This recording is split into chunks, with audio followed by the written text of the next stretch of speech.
Welcome to our channel Masters Logical Universe, and in this video we'll solve question number 7 and onwards of practice set 3.3. चलो question देखते हैं. In an AP sum of three consecutive term is 27 and their product is 504. Find the terms. Assume the three consecutive terms are A minus D, A and A plus D. यानी देखो इसमें कि AP में है तीन term है, ठीक है, वो दिया एग्जांपल के तौर पे A माइनस डी, A और A प्लस डी. तो इनका एडिशन 27 है और इनका प्रोडक्ट 504 है. और एग्जैक्टली फाइंड क्या करना है, ये टर्म फाइंड करना है. न्यूमेरिकल वैल्यू में न्यूमेरिकल्स में क्या आएगा, ये अल्फाबेटिक ऑर्डर में दिया है, ठीक है. So let the three consecutive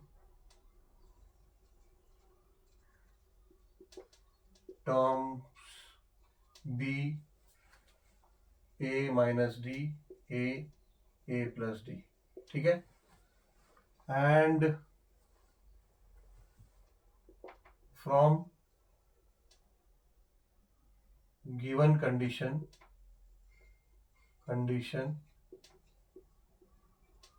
दो कंडीशन दिया है. So from given condition, let's say condition 1, from given condition 1 A minus D plus A plus D is equals to 27, ठीक है ना. पहले कंडीशन में ये दिया है कि तीनों का सम 27 है, ठीक है ना.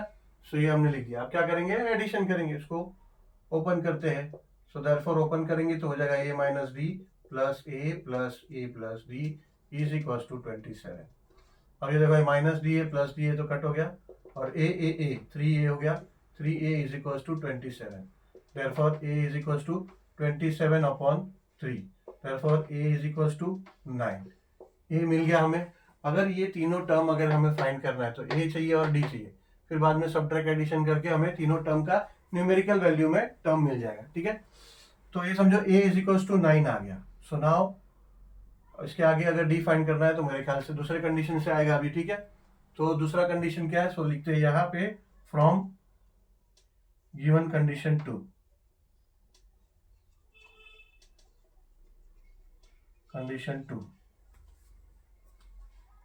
कंडीशन 2 के हिसाब से ये हो जाएगा A minus D into A plus D, ठीक है. अभी इसको हम क्या करते हैं, ये A माइनस डी और A plus D, A minus B into A plus B क्या होता है, ये होता है A square minus B square, ऐसा होता है ना. सो हम इसको लिख सकते हैं therefore A square minus D square into A, ठीक है ना. A minus B plus A plus D, A minus D A plus D को हम A square minus D square लिख सकते हैं, ऑब्वियसली लिख सकते हैं, ठीक है. मगर इंटू A है, D नहीं, sorry. A minus D into A plus D, A square minus D square हो गया, इंटू ये A रह गया बाहर, ठीक है. So into A. अभी क्या करेंगे, यहाँ पे हमें A मिल गया है, A क्या है, 9 है. सो विल राइट देयरफॉर अगर तीनों का product is equals to, sorry I am very sorry, second condition ये है कि तीनों का product is equals to 504.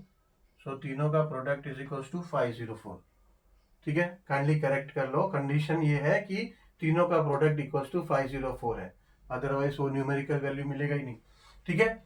So now A के जगह पे we can substitute A with 9. So A square है तो यहाँ लिख देते हैं 9 square and minus D square bracket में लिखते हैं क्योंकि बाहर A है, but A is equals to 9 है. So we can write now this as A is equals to 504, ठीक है. ये 504 है. अभी क्या करते हैं, ये 9 को यहाँ लेके आ जाते हैं. Therefore 9 square minus D square, अभी ब्रैकेट ओपन कर सकते हैं क्योंकि 9 यहाँ लेके आ रहे हैं. तो 504 अपॉन 9,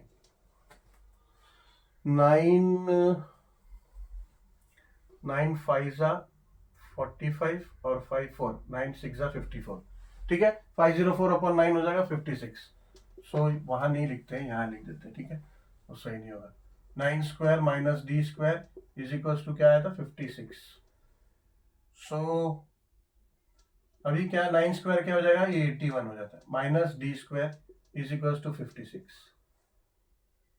सो therefore D square minus D square यहीं रखते हैं, 85 को वहां ले लेते हैं, इज इक्वल टू हो जाएगा 56 माइनस 81. अब 81 माइनस 56 करेंगे तो ये हो जाएगा 7, ये हो जाएगा 11, 5 and 2 25. सो देयरफॉर ये हो जाएगा minus D square is equal to, बड़े डी का साइन माइनस है तो हो जाएगा माइनस 25. ये माइनस माइनस कट हो गया, तो therefore D square is equal to 25. So इसको लिख सकते हैं D is equal to square root of 25. So square root of 25 क्या होगा 5, मगर कभी भी प्लस एंड माइनस 5 लिखना होगा क्योंकि ये 25 जो है 5 का स्क्वायर है, इसीलिए स्क्वायर रूट ऑफ 25 को हमने 5 लिख दिया. मगर माइनस 5 का स्क्वायर भी 25 होता है और प्लस 5 का भी स्क्वायर 25 होता है. तो कभी भी ऐसे सिचुएशन में आओ जहां पे एक वेरिएबल दिया है और उसका स्क्वायर 25 मिला, स्क्वायर को सामने स्क्वायर आया या फिर डी स्क्वायर है और वहां पे आप स्क्वायर रूट लेके गए और उसका बाद में स्क्वायर रूट फाइंड करके यहाँ पे आंसर आया, तो हमेशा वो प्लस और माइनस दोनों हो सकता है. ठीक है, वो प्लस और माइनस दोनों हो सकता है, प्लस या फिर माइनस 5 होगा. ठीक है, यानी ये d इज इक्वल टू, देखो d is equal to root of 25 है तो इसको हम लिख सकते हैं रूट ऑफ 5 स्क्वायर. 25 को 5 स्क्वायर लिख सकते हैं. और अब ये स्क्वायर और रूट कटा, यानी 25 का स्क्वायर रूट 5 हमने लिख दिया, मगर 5 का स्क्वायर 25 होता है तो माइनस 5 का भी स्क्वायर 25 होता है. इसीलिए अभी इसमें कभी भी आप अगर linear equation in two variable आपने किया होगा तो वहां पे अच्छी तरह से ये सीखोगे. अगर नहीं सीखा है तो नहीं, अगर वो चैप्टर हुआ तो वैसे 9th में भी हुआ आपका, फिर भी अभी 10th में भी है, तो अगर वो चैप्टर हो चुका है तो उसमें देखा होगा वेरिएबल का जब स्क्वायर रूट यहाँ से हटता है, स्क्वायर यहाँ से हटता है, वहां जाता है स्क्वायर रूट होता है, तो ऑब्वियसली सामने ऑपोजिट दोनों साइन हो सकता है, बिकॉज क्योंकि माइनस 5 का भी स्क्वायर 25 है और प्लस 5 का भी स्क्वायर 25 है, तो पॉसिबली माइनस 5 भी हो सकता है, वो प्लस 5 भी हो सकता है.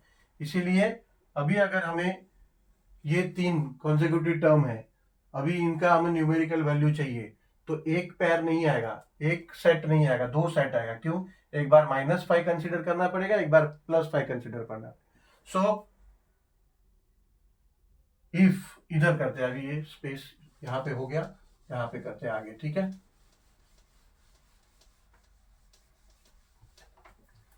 so the consecutive terms are इसमें when d is equals to plus 5, जब d is equals to plus 5 होगा तो a minus D, a plus D क्या होगा, ये होगा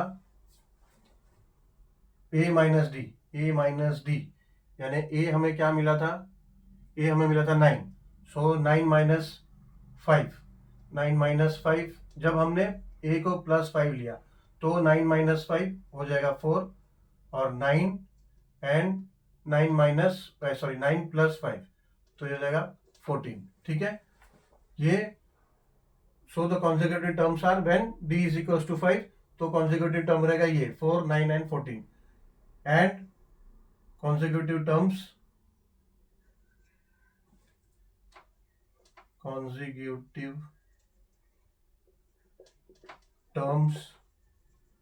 will be, यहाँ भी will लिखते हैं, will be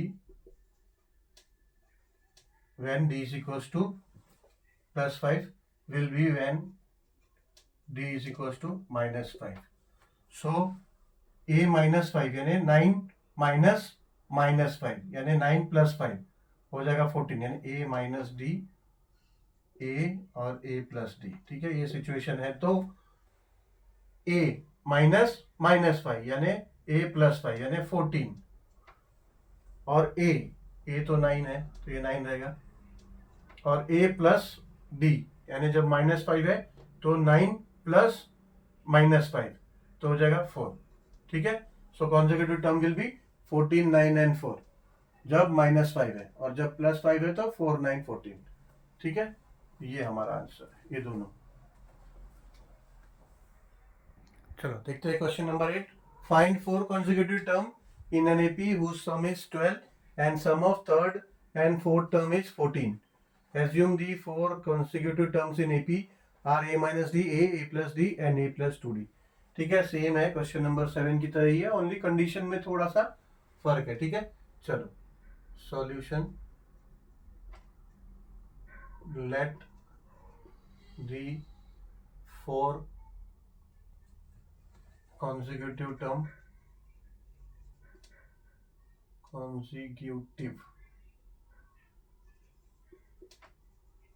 terms in AP B क्या होगा? A minus D, A plus D and A plus 2D।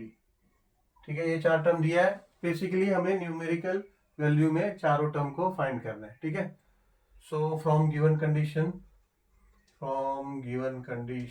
दो कंडीशन दिया है। From given condition 1। ठीक है, सो फ्रॉम गिवन कंडीशन 1 क्या दिया है?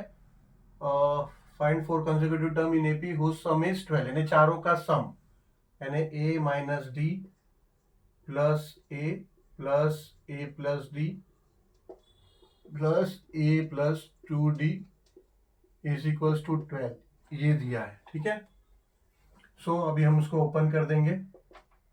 A minus D plus A plus A plus D plus A plus 2D is equals to 12।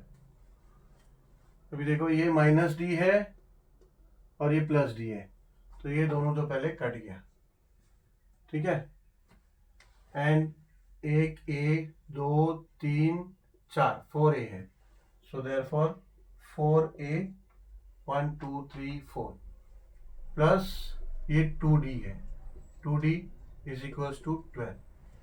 ठीक है, ये तो इक्वेशन फॉर्म में आ गया, कोई बात नहीं, लेकिन ये आगे सॉल्व हो सकता है। ठीक है, इसमें देखो, ये हम इसको क्या कर सकते हैं, 4A और 2D है, तो इसमें 2 कॉमन ले सकते हैं। तो 2 कॉमन लिया तो क्या हो जाएगा, यहाँ 2A बचेगा, प्लस ये 2 कॉमन में आ गया, तो D is equals to 12।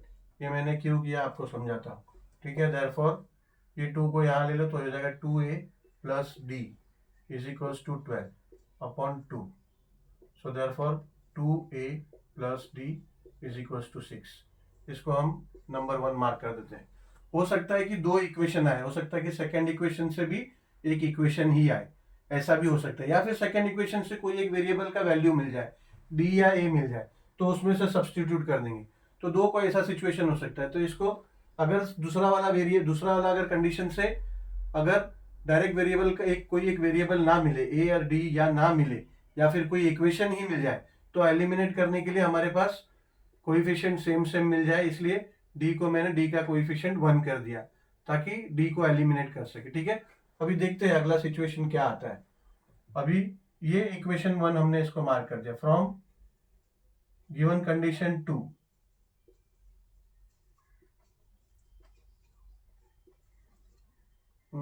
Given condition 2, ये इक्वेशन 1 है, ये कंडीशन 1 है। ठीक है, कंफ्यूज नहीं होना चाहिए।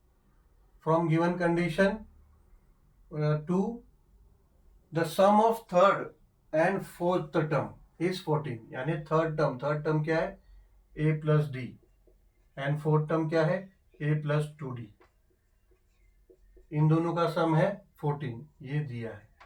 ठीक है, अभी A और A हो जाएगा 2A प्लस D और 2D हो जाएगा 3D इज इक्वल्स टू 14। ठीक है, ऐसा हो गया। चलो देखो, अभी क्या है, वो 2 से डिवाइड किया तो ये काम आया ना कि ये A और A का दोनों का कोएफिशिएंट 1 हो गया। ठीक है, सो अभी कोएफिशिएंट हो गया, तो भले हम D1 हुआ तो D को हम नहीं एलिमिनेट कर पाएंगे, बट 2 को एलिमिनेट कर पाएंगे। ठीक है, इसको हम नेमिंग दे देंगे इक्वेशन 2। ठीक है, सो अभी हम क्या करेंगे, इक्वेशन 1 को इक्वेशन 2 में से सब्ट्रैक्ट कर लेंगे, एलिमिनेशन मेथड यूज करेंगे। सो ये आ गया ना, दो देखो लीनियर इक्वेशन आ गया। ठीक है, डिग्री 0 0 है, कोई स्क्वायर नहीं, कुछ नहीं, लीनियर इक्वेशन आ गया और दो वेरिएबल आ गया, ठीक है। सो व्हाट विल डू, हम लीनियर इक्वेशन वाला एलिमिनेशन मेथड यूज करेंगे, सब्ट्रैक्टिंग इक्वेशन 1 फ्रॉम 2। तो 2 ऊपर आएगा, 2 क्या है, 2a plus 3d, 2a plus 3d is equals to 14, ये इक्वेशन 2 है। और इक्वेशन 1 है 2a plus D is equals to 6, 2a plus D is equals to 6। क्या करेंगे, सब्ट्रैक्ट करेंगे, साइन सबका चेंज हो जाएगा। तो ये तो 2a एलिमिनेट हो गया, 2a माइनस 2a है, तो अभी 3d माइनस d, तो ये हो जाएगा 2d is equals to 14 minus 6 8। So therefore d is equals to 8 upon 2। So therefore d is equals to 4, d is equals to 4 आ गया। अभी अगर हमें ये चारों कॉन्जिक्यूटिव टर्म में अगर इसको सब्सटीट्यूट करना है तो हमें ए भी चाहिए। ए क्या करेंगे, ए का डी का वैल्यू इक्वेशन 1 में सब्सटीट्यूट कर देंगे, तो विल गेट ए, ठीक है। So substituting D is equals to 4 in equation 1। Equation 1 क्या है, 2a plus D is equals to 6, 2a plus D हमें क्या मिला, 4 is equals to 6। Therefore 2a is equals to 4 इधर ले लो, 6 minus 4। So therefore 2a is equals to हो जाएगा 2, therefore a is equals to 2/2 and a is equals to 1, ठीक है। a इज इक्वल्स टू 1 मिल गया और d इज इक्वल्स टू 4 मिल गया। Now simply we will place the value in the जो भी कंसेक्यूटिव टर्म दिया है, ठीक है। सो इसको मिटा देता हूँ, विल यूज दिस स्पेस।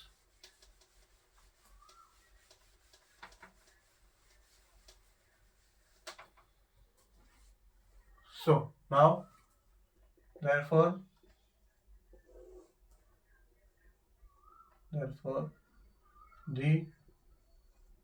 यहाँ मार्क कर दिया था, the consecutive 4 consecutive